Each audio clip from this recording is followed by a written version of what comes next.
달리는 버스에서 기사를 무차별 폭행하는 등 운전자 폭행 사건이 끊이지 않고 있습니다. 경찰에 검거되는 인원만 1년에 3,000명이 넘는데 솜방망이 처벌 때문이라는 지적이 나오고 있습니다.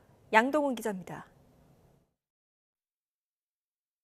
버스에 탄 남성이 갑자기 휴대전화를 든 손으로 기사의 얼굴을 내리칩니다. 무차별적인 폭행이 이어지고 결국 버스는 중앙분리대를 들이받고 멈춰섭니다. 지난달 인천 효성동 도로를 달리던 시내버스에서 20대 운전자를 폭행한 50대 남성이 구속됐습니다. 지난 8월에도 경기 김포에서 택시에 탄 여성이 주행 중인 70대 기사를 손발과 신발 등으로 마구 때리는 등 운전자 폭행 사례는 계속 이어지고 있습니다. 특정범죄 가중처벌법상 운전자 폭행은 5년 이하 징역이나 2천만 원 이하 벌금에 처할 수 있습니다.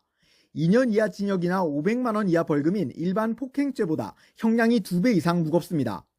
게다가 운전자가 다쳐 상해가 인정될 경우 벌금형 없이 3년 이상의 징역으로 엄하게 처벌하도록 규정돼 있습니다. 하지만 이런 무거운 처벌 규정에도 불구하고 운전자 폭행 사건은 끊이지 않는데 지난 2022년부터 지난해까지 매년 3,000명 넘게 이 같은 혐의로 검거됐습니다. 운전자 폭행이 이렇게 빈번한 이유로는 솜방망이 처벌이 꼽힙니다. 최근 3년 동안 법원에서 운전자 폭행 혐의로 1심 선고가 내려진 피고인 가운데 실형이 선고된 비율은 20% 정도에 불과합니다.